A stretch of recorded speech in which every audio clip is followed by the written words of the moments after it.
एक रात एक अंधेरी गुफा में दो दोस्त कैंपिंग कर रहे थे। जब रात का अंधेरा गहरा हो गया, उन्हें एक अजीब सी आवाज सुनाई दी। तब अरुण ने नर्वसली बोला। क्या आवाज थी वो? शिव ने बिना डरे कहा। शायद यहाँ कोई और भी कैंपिंग कर रहा है। मागार फिर उन्हें और अजीब आवाज सुनाई दी, जैसे कुछ उनके नजदीक आता जा रहा हो।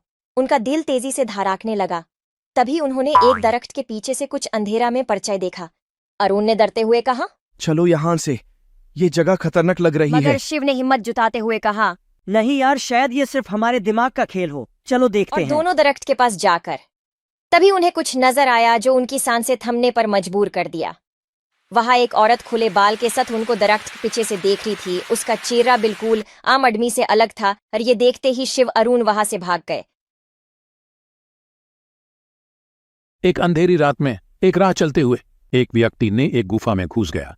गुफा के उसने अंदर एक रहस्यमयी संदूक को ढूंढने का फैसला किया। जब उसने संदूक को खोला तो उसने एक पुरानी किताब और एक मैप पाया। मैप पर लिखा था, अनमोल खजाना यहाँ छुपा है। उसने मैप के मुताबिक खोज शुरू की।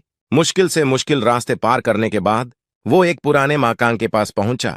वहां उसने खजाने की खोज में सफलता पाई। लेकिन जब उसने खजाना खोला तो उसने देखा कि असली खजाना उसके अंदर था, खुद की हिम्मत और विश्वास।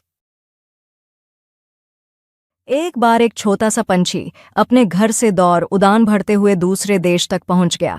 उसने देखा कि उड़ान भरता एक विशाल शायर है। पंछी ने उससे पूछा, आप इतने दूर कैसे पहुंच गए? शायर मुस्कुराया और कहा, हिम्मत और विश्वास से हर मुश्किल का सामना करो, फिर कभी असफलता नहीं पंछी पाओगे। ने भी हौसला बढ़ाया और अपने सपनों की उड़ान भरते हुए मैं कहा। भी कभी हार नहीं मानूंगा। इससे पंछी ने सीखा कि अगर विश्वास और हिम्मत हो तो सपने हमेशा पूरे होते हैं।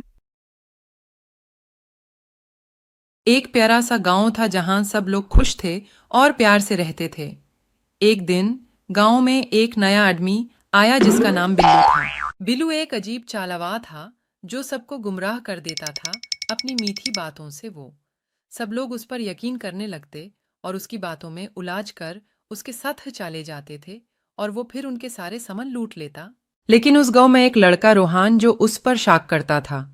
एक दिन रोहान ने खुद उसको पकड़ने का फैसला किया। बिल्लू ने उसके छाल को पकड़ने के लिए अपने दोस्तों का सहारा लिया और एक दिन उस आदमी के साथ चला गया। इसी तरह रोहान की दोस्ती और ईमानदारी का जादू सबके दिल में भर गया और गांव फिर से खुशी से भर गया।